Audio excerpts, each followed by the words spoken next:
Hello friends, so today we will start topic 3 and topic 4, that is contribution of UP in pre and post 1857 freedom struggles of India and eminent freedom fighters and personalities of UP. So in this lecture we will talk how Uttar Pradesh was so much important in arising the consciousness of general people that they started to understand that there exists an alien rule जो उनके जैसा नहीं है, जो बाहर से आया है, जो उन पर कब्जा किए हुए है। कुछ फ्रीडम फाइटर्स के बारे में जानेंगे जो यूपी के हैं 1857 के। ठीक है, यूपी के कंट्रीब्यूशन क्या था ड्यूरिंग पोस्ट 1857, मेनली आईएनसी की एरा में, मींस 1857 के बाद की एरा। ठीक है, लिटरेचर ने किस तरह से हेल्प की, जो यूपी में छप रही थे, प्रेस न्यूज़पेपर छप रहे थे, उन्होंने सोशल अवेकनिंग कैसे की, किस तरह से लोगों के अंदर रिवोल्यूशनरी कैरेक्टर आया, कैसे जो यूथ थे उन्होंने फॉलो करना स्टार्ट कर दिया नेशनल न्यूज़ को, नेशनल जो भी आसपास हो रहा है या रशिया का रेवोल्यूशन है, इनके बारे में बात करेंगे। कुछ पार्ट में इस लेक्चर में बताऊंगा और कुछ पार्ट में नेक्स्ट लेक्चर में बताऊंगा, क्योंकि काफ़ी ज़्यादा इस पर मटेरियल और कंटेंट अवेलेबल है और टॉपिक भी बड़ा है। ठीक है, तो ये आप लोग पॉज करके ये वाला कोट आप पढ़ सकते हैं। हाउएवर द इंग्लिश में regard themselves, they are regarded by the natives as टेरी पाशा। ठीक है, and this feeling was intensified on the annexation of the province of Awadh. तो ये बैकग्राउंड है कि किस तरह से लोगों के माइंड में ये पता चला कि भाई इंग्लिश को कितना, ब्रिटिश को कितना भी ज़्यादा वैल्यू दे दो, लेकिन वो रहेंगे क्या कि जो लोग आपकी प्रॉपर्टी पर इंक्रोच कर रहे हो। ये फीलिंग कैसे इंटेंसिफाइड हुई, जब अवध के प्रोविंस को क्या कर दिया उन्होंने, एनेक्स कर लिया। And on the ground of what, mis this administration या फिर लैक ऑफ एडमिनिस्ट्रेशन। ठीक है, तो ये कुछ इवेंट थे जिनके कारण लोगों को एहसास हो गया कि हाँ, हम लोग we are being ruled by someone who is not like us, who doesn't aspire to our problems. ठीक है, तो कौन कौन से थे, जैसे नाना साहब की पेंशन को रोक दिया गया। ठीक है, जो झांसी का राज था उसको डलहौजी ने अपने पास ले लिया, उसको हड़प कर दिया। ठीक है, जो भी इन्फ्लुएंसेस क्लासेस थे, जमींदार हुए, उनके राइट्स और प्रोब्लम्स को क्या कर दिया, कर्टेल कर दिया गया, मतलब कम कर दिया गया, सैलरी कम कर दी गई, या फिर उनकी जो ज़मीन थी वो गवर्नमेंट ने अपने कब्जे में ले ली। ठीक है, oppressive revenue policies and corrupt administration of British, ये तो था ही। मतलब अगर ब्रिटिश के अगेंस्ट में अगर आप कोई कंप्लेन करने जा रहे हो तो आप कंप्लेन नहीं कर सकते हो। ठीक है, और कर भी ली तो ब्रिटिश के अगेंस्ट में आप ब्रिटिश जज होना चाहिए। वो तो बहुत बाद में हुआ, जब इंग्लिश जो हिंदू इंडियन जज थे उनको ये राइट दिया गया कि हाँ, आप ब्रिटिश जो वहाँ पर सेंट जेंट्री है उनके उनके खिलाफ जो भी केस आ रहे हैं उनको आप लड़ पाओ। ठीक है, क्रिश्चियन मिशनरीज की एक्टिविटीज़ जो थी, या फिर जो भी इवेंजलिकल रिफॉर्मर्स थे क्रिश्चियंस के, उन लोगों के कारण ही पता चला कि कन्वर्जन बहुत ज़्यादा हो रहा है। तो ये सारी चीज़ें जो थी, इनसे लोगों के माइंड में ये पता चला कि भाई जो इंग्लैंड ब्रिटिश है इनका कुछ आइडिया कुछ और ही है, ये वाइट मैन थ्योरी सब गलत है।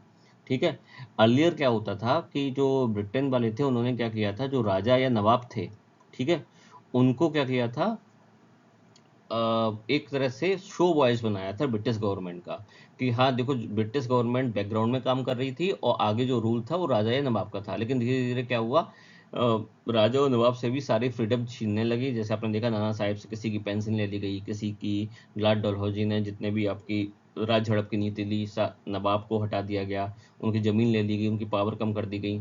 उन लोगों ने काफ़ी ज़्यादा पेटिशंस जारी देकर उनको सुना नहीं गया। तो धीरे धीरे राजा और नवाब वाला ये जो क्लास था ये भी डिटैच हो गया ब्रिटिश गवर्नमेंट थे। और जब ये डिटैच हो गया तो फिर ब्रिटिश गवर्नमेंट का जो ट्रू फेस था वो आम लोगों के सामने आ गया। ठीक है, जब आपका सोशल सोशल जो स्ट्रेटा होता है उसमें आपका ऊपर वाला क्लास जो होता है, एक होता है किंग जो कि ब्रिटेन थे, तो ये एरिस्टोक्रेसी जो थी वो भी क्या हो गई, नीचे वाले जो आम जनता थी पब्लिक के साथ मिल गई।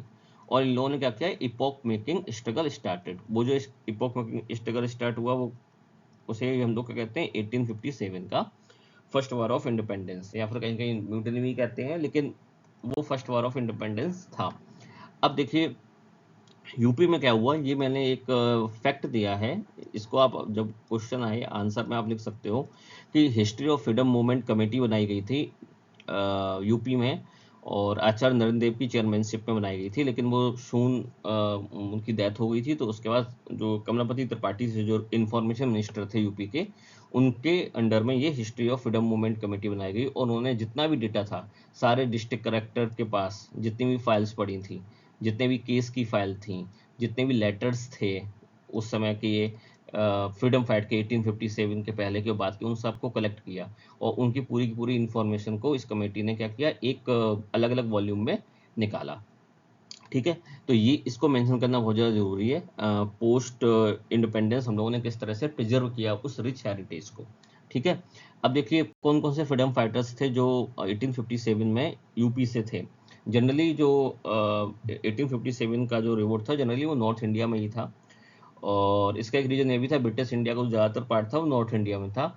साउथ इंडिया में ज़्यादातर उन्होंने क्या किया था कि अपनी बैकग्राउंड से वो लोग रूल कर रहे थे, मतलब प्रिंसली स्टेट्स ज़्यादा थे वहाँ पर, और एक तरह से आम लोगों के लिए उनके पुराने राजा ही काम कर रहे थे, ऑल्दो उनकी पावर थोड़ी कम हो गई थी। लेकिन जो अपना मेन नॉर्थ और नॉर्थ वेस्ट इंडिया था वो जनरली डायरेक्ट ब्रिटिश कंट्रोल में था। तो मंगल पांडे थे, इनके बारे में आपको पता ही है, 34th Bengal native infantry and was from Ballia. ठीक है, अब ये जो मंगल पांडे थे, इनकी ये जो 34th बंगाल नेटिव इन्फेंट्री थी, ये तब स्टेशन थी कहाँ पर, लखनऊ में स्टेशन थी जब आपका अवध का जो एनेक्सेशन हुआ था कहाँ पर, ब्रिटेन में हुआ था। और ज़्यादातर ये जो बंगाल नेटिव इन्फेंट्री थी उसमें ज़्यादातर लोग कहाँ के थे, बंगाल के थे और अवध के थे। ठीक है, तो उस समय इनके मन में थोड़ा डिससेटिस्फेक्शन हो गया था और मंगल पांडे ने सबसे पहले स्टार्ट किया। जनरल वक्त खान थे, ये बिजनौर से थे। ठीक है, इन्होंने क्या किया था, जो आर्मी जो जिन रेवोल्यूशनरीज ने जब दिल्ली पे कब्जा कर लिया था तो उसका लेड किया था जनरल वक्त खान ने। बेगम हजरत महर थी, वो नवाब वाजिद अली शाह की तीसरी बीवी थी और रीजेंट थी। जब वाजिद अली शाह एक्सपायर हो गए तो उसके बाद उनका जो बच्चे थे बिजलिस कद्र, उनको राजा बनाया गया, लेकिन वो माइनर था। बेगम हजरत महर को बनाया गया रीजेंट, और उन्होंने ही लखनऊ से लड़ाई लड़ी। झांसी की रानी लक्ष्मीबाई के बारे में कुछ बताने की नीड है नहीं। ठीक है, नाना साहेब तात्या टोपे ये दोनों लोग कानपुर से फाइट किए थे। मक्का पासी एंड उदा देवी लखनऊ से थे। ठीक है, ठीक है। अब अच्छा, ये जो थे मक्का पासी या उदा देवी इनकी वाइफ थी मक्का पासी की। ठीक है, ये दोनों क्या थे, ये अवध की आर्मी में सोल्जर थे, ये सोल्जर थे। तो जब बेगम हजरत महल ने जब लड़ाई की तो उनकी तरफ से ये इनकी पूरी आर्मी लड़ी थी मक्का पासी की, करीब 100-200 लोग थे। ठीक है, और जब ये एक्सपायर हो गए तो इनकी जगह पे फिर इनकी वाइफ लड़ी थी। तो इसको आज़ादी के अमृत महोत्सव में बताया गया है, तो आप लोग ये याद रखिएगा। ठीक है, एक और थे जो कानपुर से लड़े थे इसी तरह से, इनका नाम था गंगादीन मेहतर और गंगू रेस्ट्रल। ठीक है, ये इनकी फोटो मैंने लगाई है। ठीक है, इनको कहा गया था कि काफ़ी स्ट्रॉन्ग थे, और ये जो मैंने ये जो नाम लिखे हैं ये बहुत इंपॉर्टेंट है, ये आप लोग मेहनत करना, क्योंकि क्वेश्चन आ सकता है कि what was the Dalit contribution. क्योंकि जनरली हम लोग ये मान लेते हैं कि भाई जो भी लड़ाई लड़ी 1857 में वो ज़्यादातर हाई क्लास के लोग थे, चाहे वो मुस्लिम में हो चाहे वो हिंदू में हो। दलित लोगों ने ज़्यादातर कुछ नहीं किया, लेकिन ऐसा नहीं है। 1857 में जो भी मेन ग्राउंड लेवल पे जो लोग थे वो सारे सोशल स्पेक्ट्रम से आए थे।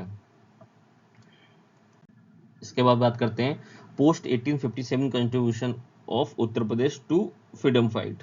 ठीक है, तो इसमें जवाहरलाल नेहरू के बारे में मैंने बताया है। ठीक है, जवाहरलाल नेहरू के बारे में आप लोग ये पॉज करके पढ़ लेना। ठीक है, काफ़ी डिटेल दी गई है। डेमोक्रेटिक सोशलिज्म थे, कई बार वो प्रेसिडेंट बने, कंप्लीट इंडिपेंडेंस की इन्होंने बात की। ठीक है, लाहौर सेशन में। उसके बाद फिर इन्होंने ये अपने फंडामेंटल इकोनॉमिक पॉलिसी पर रेजोल्यूशन निकाला जो 1931 में कराची सेशन में इसको रेटिफाइड कर दिया गया। उसमें कौन आईएनसी के प्रेसिडेंट थे, पटेल साहब थे, वल्लभ भाई पटेल थे। ठीक है, नॉन कोऑपरेशन मूवमेंट हो या साल्ट मूवमेंट हो या सिविल डिसोबीडियंस मूवमेंट हो, इंडिविजुअल सत्याग्रह हो, हर जगह इन्होंने अपने आप को रिप्रेजेंट किया as a eminent personalities of Indian freedom struggle. तो आप पॉज करके इनके बारे में पढ़ लेना। ठीक है, इनके बारे में ज़्यादातर लोगों को पता ही है, इसलिए मैं इसके बारे में ज़्यादा डिस्क्राइब नहीं करूँगा। राम प्रसाद बिस्मिल के बारे में बताते हैं, ये बहुत बड़े रिवोल्यूशनरी थे। ठीक है, अगर आपको पता हो, नहीं पता हो फिर भी बता, 1916 में जो लखनऊ सेशन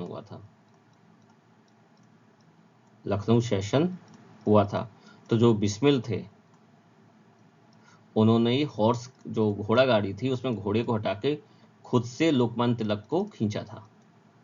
इनके साथ और भी लोग थे, लेकिन इन्होंने खींचा था क्योंकि ये गरम पंथ के थे। किसके थे? गरम पंथ के थे। इसलिए जब कहते स्वराजिस्ट पार्टी बनी तो अपने CR दास ने जब रिजाइन कर दिया गया सेशन के बाद, तो इन्होंने स्वराज पार्टी में कांग्रेस छोड़ के स्वराज पार्टी इन्होंने ज्वाइन कर ली थी। ठीक है। चौरी चौरा कांड में भी इन्होंने क्या कहते जो चौरी चौरा कांड के बाद ही ये हुआ था गया सेशन। मैनपुरी कॉन्स्पिरेसी में इनका पार्ट था। इन्होंने हिंदुस्तान पब्लिक एसोसिएशन की स्थापना की थी सचिन नाथ सन्याल के साथ। ठीक है। उसके बाद इन्होंने फंडिंग के लिए कई जगह गवर्नमेंट जो ट्रेजरी होती है उसको लूटा था। मैनपुरी में भी यही काम करने की कोशिश की थी।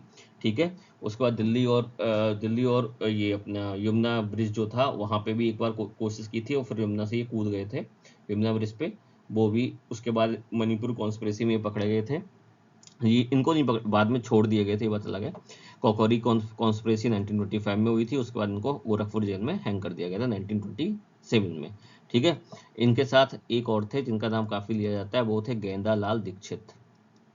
गेंदालाल दीक्षित। ठीक है। ये औरैया के थे। ठीक है। और इन्होंने क्या किया था, जो चंबल के बीहड़ में जो डकैत होते हैं उनसे इनकी बात कराई थी, क्योंकि आप अगर कोई भी रेवोल्यूशनरी एक्टिविटीज कर रहे हो तो अकेले काम नहीं कर पाओगे, आपको कई बार इस तरह के लोगों का साथ लेना पड़ता है। ठीक है। इसके बाद अशफाकुल्ला खान की बात की जाए तो ये भी रामप्रसाद बिस्मिल से कुछ साल छोटे थे और रामप्रसाद बिस्मिल के कांटेक्ट में आए। एक्चुअली रामप्रसाद बिस्मिल थे वो आर्य समाज के भी काफ़ी बड़े वो थे, फॉलोअर थे। और अशफाकुल्ला खान इनके काफ़ी अच्छे शागिर्द थे। ठीक है। HRA के पार्ट थे, बाद में HSRA के भी पार्ट हुए। काकोरी कॉन्स्पिरेसी में भी ये रहे थे। ठीक है। कॉकोरी कॉन्स्पिरेसी में अशफाकुल्ला खान से क्या गलती हो गई थी कि इन्होंने अपनी जो पिस्टल थी, जो तिजोरी का खजाना खोजते समय अपनी पिस्टल इन्होंने मनमथ गुप्ता को दे दी थी। एक दूसरे फ्रीडम फाइटर थे, और मनमथ गुप्ता के हाथ में पहली बार एक माउजर आई और उन्होंने माउजर को चला दिया ऐसे ही, और वो लग गई एक हस्बैंड के लग गई जो उतर रहा था अपनी वाइफ को देखने के लिए कि वो सही है क्या नहीं है। बाद में इनको भी फैजाबाद जेल में फांसी पे चढ़ाया गया था। चंद्रशेखर आजाद के बारे में आप सब जानते ही हो। ठीक है। ये भी HRA में रहे, फिर HSRA में रहे, काकोरी कांड में भी ये रहे। उसके बाद आपके सैंडर्स के मारने में भी इन्होंने भगत सिंह का पूरा साथ दिया। इनको कोई पकड़ नहीं पाया। अल्फ्रेड पार्क में इनकी मृत्यु हुई, अपने आप से खुद को गोली मारी। ठीक है। गणेश शंकर विद्यार्थी, ये बहुत ज़्यादा इंपॉर्टेंट है। ठीक है। सोशल रिफॉर्मर थे, INC को रिप्रेजेंट किया स्टेट पे। जब नेहरू सेंट्रल लेवल पे चले गए तो state level, UP state level पे INC को इन्होंने ही वेरियस, चाहे वो CDM मूवमेंट हो, CDM मूवमेंट तो खैर ये नहीं, CDM मूवमेंट के दौरान ही एक तरह से खत्म हुए थे। उससे पहले क्या कहते हैं आपका असहयोग आंदोलन हो या फिर आपका जितने भी मूवमेंट हुए थे उसमें इन्होंने रिप्रेजेंट किया INC को। ठीक है। ये एडिटर थे प्रताप के। ठीक है। और प्रताप जो था वो बहुत ही ज़्यादा एक तरह से कह दो इंट्रीगिटी वाला, जिसे कहते हैं प्रेस की इंट्रीगिटी, उसको अगर रिप्रेजेंट किया था तो सिर्फ ये प्रताप ने किया था। इससे ज़्यादा इंट्रीगिटी किसी भी उसमें नहीं बताई। कहा जाता है कि जहाँ पर वो प्रेस रखी जाती थी, प्रताप की जो प्रेस थी उसके नीचे बारूद रखा रहता था कि इन केस अगर कोई जांच करने आए तो तुरंत उसको आग लगा दो। तो इतने सेंसिटिव मटेरियल होता था प्रताप का। और जितने भी रेवोल्यूशनरी थे वो सारे आके क्या कहते प्रताप की प्रेस में आके लिखते थे, उनसे मिलते थे। इवन भगत सिंह जी जो थे उन्होंने वो यहीं प्रताप से ही बलवंत सिंह के नाम से, बलवंत सिंह, ये दूसरे नाम से अपनी लेटर्स लिखते थे प्रताप में ही। ठीक है। अच्छा, जो राम प्रसाद बिस्मिल है, इनकी जो ऑटोबायोग्राफी थी वो भी प्रताप में ही छपी थी। किस नाम से? काकोरी के शहीद नाम से। गणेश संघ का विद्यार्थी ने बहुत बड़ा जुलूस निकालने की कोशिश की थी against the this hanging of Bhagat Singh and Rajguru and Sukhdev, लेकिन उससे पहले कानपुर में राइट हुए थे 1931 में, जिसमें उनका मर्डर कर दिया गया था। ठीक है। तो गणेश संघ का विद्यार्थी के बारे में भी जानना बहुत ज़्यादा जरूरी है। ये गणेश संघ का विद्यार्थी जी हैं, ये राम प्रसाद बिस्मिल जी हैं। इसके बाद बात करते हैं कि कौन कौन से लेटर्स थे या कौन कौन से न्यूज़पेपर थी जिसके कारण लोगों को पता चला कि आखिर एक्चुअली में कौन कौन सी पॉलिसीज जो है ब्रिटिश गवर्नमेंट की हम लोगों के लिए सही नहीं है, हम लोगों को नेशनलिस्ट मूवमेंट में किस तरह से योगदान दे सकते हैं, अगर हम आम इंसान हैं, हम अगर बड़े इंसान नहीं हैं तो किस तरह से हम लोगों को क्या करना चाहिए। वो सारी डायरेक्शन किस तरह यूपी के जो इंपॉर्टेंट अखबार थे उनके थ्रू गई। अब देखिए 1857 से पहले 1857 से पहले कोई भी प्रिंटिंग वाली जो चीज़ें थी, जो प्रिंटिंग मटेरियल था, वो ज़्यादा नहीं था। जो आपका कंट्री लेवल पे जो इम्पोर्टेंट सिटीज़ थी, जैसे आपका मद्रास हुआ, कलकत्ता हुआ, या फिर मुंबई हुआ, इन सब में क्या कहते थोड़े बहुत न्यूज़पेपर छपते थे। कुछ न्यूज़पेपर ऐसे थे जैसे उद्दंत मार्टंड है, ठीक है। उद्दंत मार्टंड जो न्यूज़पेपर था वो कोलकाता से छपता था, ठीक है, 1826 में। लेकिन इनको छापने वाले कौन थे? युगल किशोर शुक्ला शुक्ला। ये यूपी के थे, और वहाँ पे जज, जो वहाँ पे जो तहसील कह लो या जज का कोर्ट कह लो, वहाँ पर ये रीडर थे। तो उनकी स्किल अच्छी थी बोलने की, लिखने की, तो ये उद्दंत मार्टंड वहाँ से छापते थे, ठीक है। इसके बाद ये राजा शिव प्रसाद सितारे हिंद जो थे, जो ये बनारस के थे, उन्होंने बनारस अखबार छपवाया था, ठीक है। बनारस अखबार जो था वो साप्ताहिक था, और गोविंद रघुनाथ थत्ते को इसका एडिटर बनाया गया था। और ये सारी लैंग्वेज में लिखता था, चाहे वो हिंदी हो, चाहे वो उर्दू हो, ठीक है, चाहे वो अवधी या ब्रजभाषा हो, मल्टीलिंगुअल था। लेकिन बाद में क्या कहते, मेन जो था वो उर्दू में ही लिखता था, ठीक है। ये 1857 के पहले के थे। इसके बाद अगर बात करें तो देखो पाइनियर हुआ, ठीक है, हिंदी पंचम हुआ, ये आगरा से छपता था। इंडियन स्टैंडर्ड हुआ, ये इलाहाबाद से छपता था। कोहिनूर हुआ, लखनऊ से छपता था, उर्दू का न्यूज़पेपर था, ठीक है। इंडियन नेशन जो हुआ, ये अलीगढ़ से छपता था, ठीक है। ये ज़्यादातर जो न्यूज़पेपर थे वो क्या करते थे, sense of unity, communal harmony, इनके बारे में बात करते थे। क्योंकि अंग्रेजों का क्या उस समय चल रहा था, डिवाइड एंड रूल। तो उस डिवाइड एंड रूल की जो जो भी कॉन्स्पिरेसी है, किस तरह से अंग्रेज हम लोगों को कम्युनल या रिलीजियस बेसिस पर अलग अलग कर रहे हैं, इन सबको बताने के लिए अखबार बहुत ज़्यादा काम आए। और ये एक कंट्रीब्यूशन था यूपी का, in the form of press and newspaper, Bharat Mitra, ठीक है। जो ये भारत मित्र था, ये हिंदी न्यूज़पेपर था, इलाहाबाद से छपता था, ठीक है। फ्रीडम मूवमेंट के बारे में बताता था, आईएनसी के जो कंसर्न थे उनके बारे में बात करता था। तहजीब उल हक था, ये उर्दू की मैगजीन थी जो दिल्ली में छपती थी, लेकिन इसकी जो रीडरशिप थी वो यूपी में बहुत ज़्यादा थी, ठीक है। ये सारे जो थे वो 1857 से 1900 के बीच के थे। 1900 के बाद क्या हुआ, 1900 के बाद हुआ बहुत सारे छपे। जैसे आप कह लो कि 1909 में आपका क्या, द लीडर छपा, ठीक है। इसमें मोतीलाल नेहरू जो थे वो इसके बोर्ड ऑफ मेंबर के चेयरमैन थे। क्या थे? चेयरमैन थे। बाकी इसको बनाने में मदन मोहन मालवीय का भी बहुत बड़ा योगदान था, और शुरुआत में ये एडिटर भी रहे थे द लीडर के, ठीक है। इलाहाबाद से छपता था। जो प्रताप था, प्रताप जो था 1914 में क्या कहते, गणेश संघ का विद्यार्थी ने छापा था, ये मैंने बता ही चुका हूँ, ठीक है। Actively participated in freedom struggle, critical of British policies. Bhagat Singh जो थे बलवंत सिंह के नाम से इसमें लिखते थे। सुधारक जो था वो गोपाल कृष्ण गोखले ने क्या कहते छापा था। मराठी लैंग्वेज क्या कहते पेपर था, लेकिन कहाँ से छपता था, ये भी इलाहाबाद से छपता था, ठीक है। अब आप बोलोगे गोपाल कृष्ण गोखले का इतना इम्पैक्ट इलाहाबाद तक क्यों है? अब यूपी के बहुत सारे ऐसे फ्रीडम फाइटर रहे हैं जो गोपाल कृष्ण गोखले के पद चिन्हों पे चले, उनको फॉलो किया। इनके बारे में नेक्स्ट वीडियो में बताऊंगा। जो गोपाल कृष्ण गोखले के फॉलोअर्स जो थे, ज़्यादातर यूपी की लेजिस्लेटिव काउंसिल में रह के उनको फॉलो किया, चाहे वो मदन मोहन मालवीय हो, जितने भी नरम दल के लोग थे, जिन्होंने बाद में उन 1934 के बाद में मालवीय ने भी कांग्रेस छोड़ दी थी, ठीक है। अब ये तो ये है द लीडर, और ये है आपका प्रताप, ठीक है। इसके बाद आगे चलिए। इसके बाद देखिए और जो कंट्रीब्यूशन थे वो कौन कौन से। आज था, ये भी मदन मोहन मालवीय ने इलाहाबाद से छापा था, ठीक है। ये हिंदी का न्यूज़पेपर था, ठीक है। उसके बाद इनकलाब जो था जवाहरलाल नेहरू ने छापा था, उर्दू का न्यूज़पेपर था, देखिए ये इनकलाब। उसके बाद दिन नाम था, वो मौलाना हसरत मोहानी ने 1921 में छापा था, ठीक है। ये कानपुर, ये भी कानपुर से छपता था। मर्यादा जो था वो मुंशी प्रेमचंद का था, established by, actually Munshi Premchand इसके एडिटर थे पहले, ठीक है। ये भी मदन मोहन मालवीय ने ही इन जो फंडिंग एंडिंग थी उसका अरेंजमेंट मदन मोहन मालवीय ने ही किया होगा, ठीक है।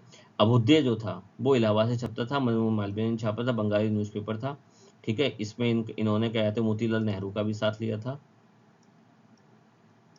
ठीक है। और it aim to create a sense of unity among Indians from different linguistic background.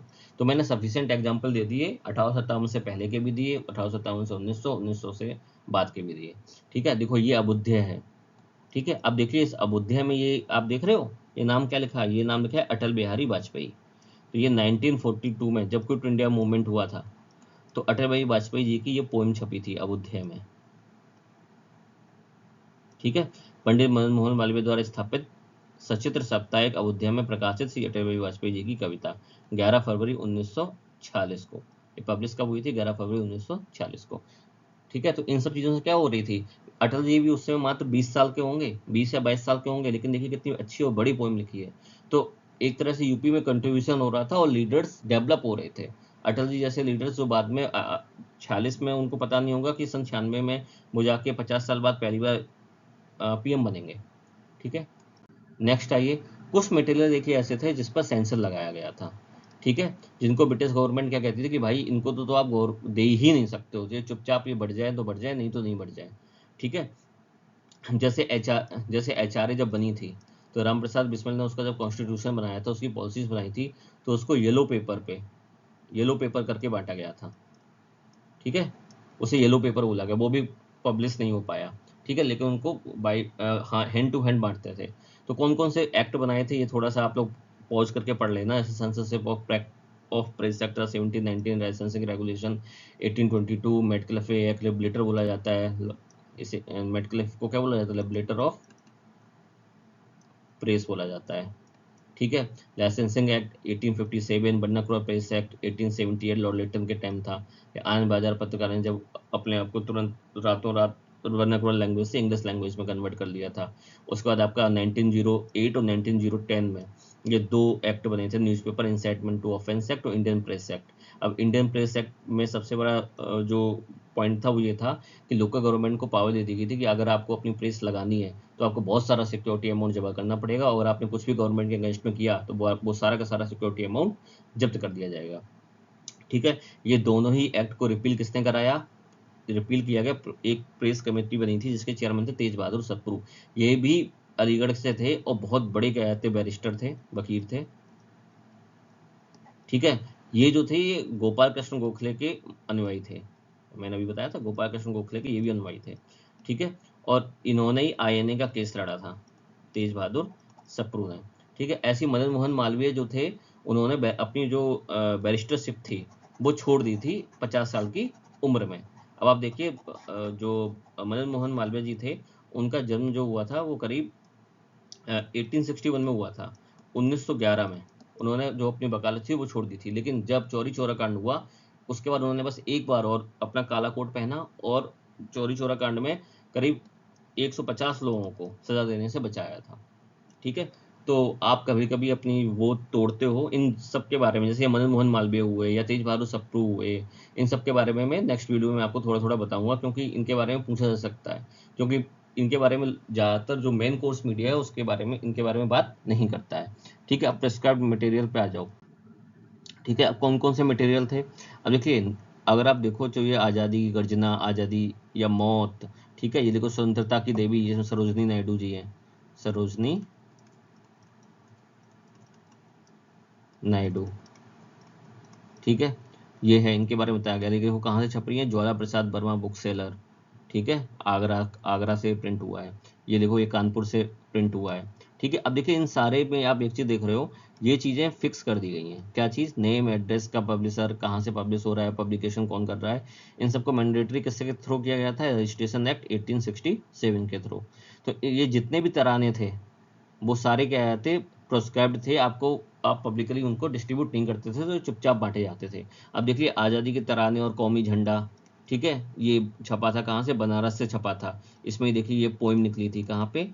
ये क्या सरफरोशी की तमन्ना, अब हमारे दिल में है, देखना है जोर कितना, राम प्रसाद बिस्मिल की जो पोइम थी ये इसमें छपी थी। ठीक है, तो ये प्रेस्क्राइब्ड मटेरियल थे जो अब आज़ादी के अमृत महोत्सव साइट पे अब आम पब्लिक के लिए दे दी गई हैं। आप लोगों को ये जरूर पढ़ना चाहिए। ठीक है, तो नेक्स्ट वीडियो में मैं आपको बताऊंगा जो वुमेन का जो कंट्रीब्यूशन था, वुमेन ऑफ यूपी, उनका कंट्रीब्यूशन क्या था। लिटरेचर के बाद में बात करूंगा कौन कौन से जो रिवोल्यूशनरी एक्टिविटी थी उनका क्या कंट्रीब्यूशन था। ठीक है, इनके बारे में बात करूंगा। और देखिए जितेंद्र दास, इनको बोलते थे जतिन दा, जतिन दा। इन्होंने कितने दिन, 60 से ज़्यादा दिन तक बिना कुछ खाए पिए जेल में, लाहौर जेल में इन्होंने जान दे दी थी। कहाँ पे? लाहौर जेल में दान दे दी थी। उन्होंने ये लिखा था, क्या लिखा था? क्या लिखें आज़ाद होकर हम कहानी दास की, दिल अगर हो तो सुनो दिल से कहानी दास की, काके मस्ती में भी मस्तों की तरह वो मस्त था, जेल में ही कट गई सारी जवानी दास की, शौक से दुनिया के लोगों को यही कहना पड़ा, देश सेवा के लिए थी जिंदगानी दास की। Thank you. नेक्स्ट वीडियो देखते रहिएगा।